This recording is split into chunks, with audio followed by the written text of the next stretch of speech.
Hello all student, welcome back बाईसी extra classes. तो आज हम लेके आए हैं नाइन्थ क्लास के बच्चों के लिए। देखो भाई, study ninth, tenth, eleventh, twelfth, ये 4 साल बच्चे को खूब मेहनत करनी पड़ती है, तब जाके वो अपनी टेंथ में और ट्वेल्थ में बेस्ट परसेंटेज बना पाता है।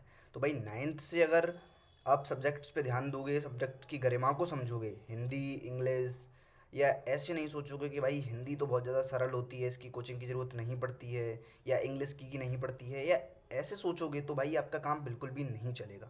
एंड इसलिए हम लेके आए हैं नाइन्थ के फर्स्ट चैप्टर जो है उसका जीवन परिचय।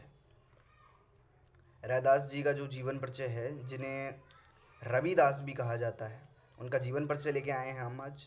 एंड आपको, हालांकि मैं मीन्सली ये आशा करता हूँ कि आपको समझ में आई हो कि सब्जेक्ट की गरिमा होती है, ना कि हिंदी इंग्लिश है तो इसलिए हम उसमें पास हो जाएंगे। इससे कुछ नहीं होता है आप लोगों के इस बात को कहने से। तो वही देखते हैं अभी इम्पोर्टेंट्स में लेके आया हूँ उन लोगों का। वैसे जीवन परिचय तो बहुत बड़ा है, बट मैं इम्पोर्टेंट्स जो पॉइंट्स हैं वो लेके आया हूँ ओनली, क्योंकि भाई इंपॉर्टेंट पॉइंट्स जो हैं उन्हों को हम ज़्यादा रिवीजन कर पाएंगे तो हमको बेस्ट नंबर मिल जाते हैं।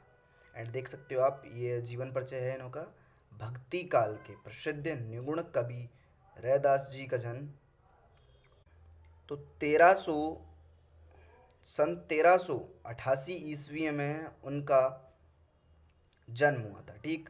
और उनका निधन हुआ था 1518 में, बनारस में माना जाता है। तो मीन्स ये 1388 की बात है, इसलिए अभी सिर्फ मतलब कि जो लोग हैं, रिसर्चर हैं, उन्हों के हिसाब से माना जाता है। मतलब कंफर्म अभी इन्हों को भी पता नहीं है, बट जो बुक में है, जो मैंने रिसर्च की है, उस हिसाब से मैं आपको बता रहा हूँ। बट जिस हिसाब से आप ये वाला जीवन परिचय लिखोगे तो गारंटेड आपको नंबर्स मिलने के चांसेस 101% हैं, जिससे आपको पूरे नंबर मिल पाएंगे। जैसे कि उनके माता पिता और शिक्षा दीक्षा के संबंध में कुछ विशेष ज्ञात नहीं है। मतलब कि जो उनके माता पिता हैं, उनकी शिक्षा दीक्षा उन्होंने कहाँ से ली, उसके बारे में भी कोई भी डिटेल नहीं है। ना ही गूगल के पास है, ना ही विकीपीडिया के पास है। तो आप यहाँ, वैसे जिस हिसाब से कोई डिटेल नहीं है, बट यह अपने समय के प्रसिद्ध संत रहे थे। कबीरदास जी ने संतन में रविदास संत कहकर उनका महत्व बताया है। जो कबीरदास जी हैं, उन्होंने अपनी व्याख्याओं में संतन में रविदास संत कहकर उनका महत्व बताया है, ठीक है। जैसे कबीरदास जी ने भी अपनी रचनाओं में इनका भाई वर्णन बताया कि इन जैसा कोई संत नहीं है, संतन में सबसे ज़्यादा जो सर्वश्रेष्ठ संत हैं वो रविदास जी हैं, ऐसे कहकर उनका महत्व बताया है। कृष्ण की अनन्य भक्त मीरा ने रैदास के शिष्यत्व ग्रहण किया था। मतलब कि जो कृष्ण भक्ति की जो अनन्य भक्त जो मीराबाई हैं, उन्होंने भी रैदास जी से ही शिक्षा ली है, शिक्षा ग्रहण की है, ये इसमें लिखा हुआ है, ठीक है। रौदास जी जाति प्रथा, धार्मिक आडंबर, सी है, धार्मिक आडंबर, छुआछूत, ऐसी अनेक सामाजिक बुराइयों के प्रति हमें सचेत करते हैं। मतलब कि देखो, रौदास जी जो हैं वो अपनी रचनाओं में या अपनी वाणियों में या अपनी किसी भी जो रचनाएं की हैं उन्होंने, अपनी किसी भी पुस्तक के वाक्य में या बोलने में ये सीधी बात कहते हैं कि जाति प्रथा, धार्मिक आडंबर, छुआछूत, ऐसी अनेक सामाजिक बुराई, जो सामाजिक बुराइयां हैं। अब जैसे भाई जात पात करते हैं हम लोग, या कोई धार्मिक, भाई देख मेरा ये धर्म है, तेरा वो धर्म है, ऐसे करके करते हैं, तो इन सभी चीज़ों से, इन सभी बुराइयों से हमें सचेत करते हैं कि मान अपमान, आशा निराशा, सुख दुख आदि से परे होकर ईश्वर को अंतिम सत्य और स्वयं को एक माध्यम मात्र मानना सहज मार्ग है। वो सीधी भाषा, जो सरल भाषा में बता रहे हैं, वो कह रहे हैं कि मान अपमान, आशा निराशा, सुख दुख, मतलब वो जो अपनी रचनाओं में एक बात कहते हैं, या रचनाओं में उन्होंने जो महत्व उनका है, या कैसे स्वभाव के थे वो, तो वो ऐसे स्वभाव के थे कि वह मान अपमान, आशा निराशा, दुख सुख आदि से परे ईश्वर को अंतिम सत्य और स्वयं को एक ही माध्यम मात्र मानना सहज मार्ग है। हम लोगों को ज़्यादा इतना टेंशन नहीं लेना चाहिए कि ये हो गई वो हो गई, ईगो हर्ट, ये बुढ़िम का फलाना, ये सब चीज़ों को दूर कर ईश्वर ही अंतिम सत्य है और स्वयं को एक ही माध्यम मात्र मानना ही सहज मार्ग है। रौदास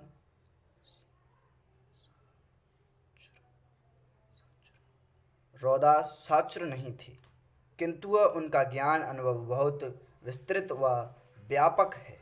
अब यहाँ लिख रहा है रौदास शास्त्र नहीं थे, मतलब कि रौदास जी जो थे वह पढ़े लिखे नहीं थे, मतलब कि एजुकेटेड नहीं थे, बट तब भी उनका ज्ञान बहुत अनुभव और विस्तृत व्यापक है। मतलब कि उन्हों का ज्ञान, मतलब कि अपनी वाणियों अपनी कविताओं में उन्होंने जो ज्ञान की बातें की हैं और जो उन्होंने अपना अनुभव जताया है वो बहुत ही ज़्यादा ज्ञानवान है। ठीक है।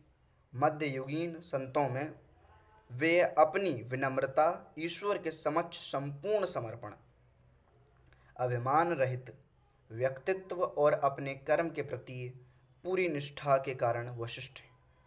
ठीक है।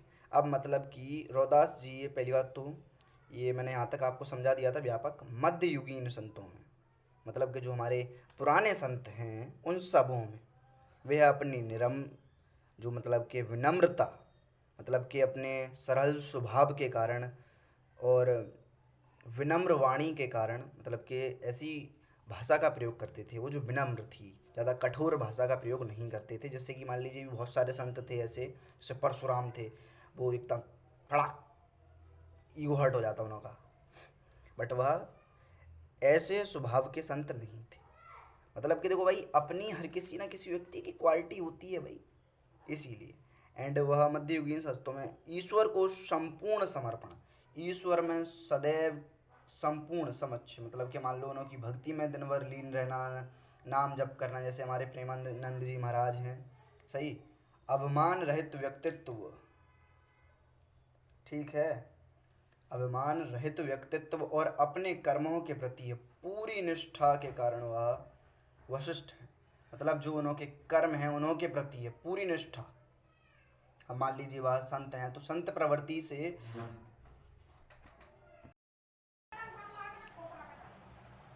तो पूरी निष्ठा के कारण वह सबसे श्रेष्ठ माने जाते हैं। तो जो उनकी भाषा है, रैदास जी के 40 पद गुरु ग्रंथ में संकलित है।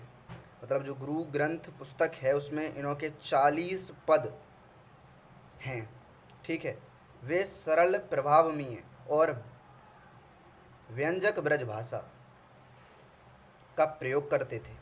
जो उनकी भाषा है वो कैसी थी? ब्रज भाषा थी। जैसे कि आप मान लीजिए उनके जब पद पढ़ोगे तो उसमें आपको उनकी जो ब्रज भाषा है उसकी सब चीज़ें नज़र आएंगी, जिसमें यथास्थान अवधी, राजस्थानी, खड़ी बोली और अरबी फारसी शब्दों का भी मिश्रण है। ठीक है, ये इनों की भाषा थी। एंड इनों का जीवन परिचय मैंने आपको फुल डिटेल में एकदम स्टेप बाय स्टेप ऐसा समझा दिया है जिससे कि आप अच्छे नंबर अपने पेपर में पा पाओगे। ठीक है। जैसे कि आप देख सकते हो इनों का जीवन परिचय मैंने कम्प्लीटली करा दिया है।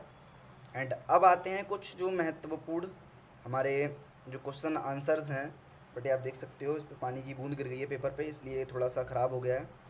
बट मैं आपको समझा देता हूँ। जो मैंने इसमें 4 वेरी इंपॉर्टेंट क्वेश्चंस दिए हैं 9th के बच्चों के हिसाब से, जैसे कि आप देख सकते हो ये वेरी इंपॉर्टेंट है, जिसमें निम्नलिखित प्रश्नों में सही विकल्प का चयन करें।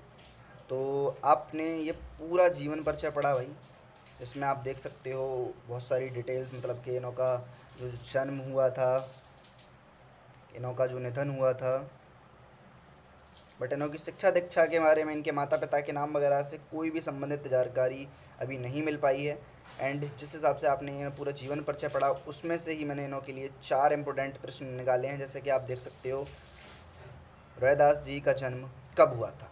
तो आप इन 4 प्रश्नों का स्क्रीनशॉट लेके इनके आंसर्स को कमेंट में मेरे लिए भेज देना, जिससे मैं आपके जितने भी राइट आंसर्स होंगे उनको मैं पिन कर दूंगा।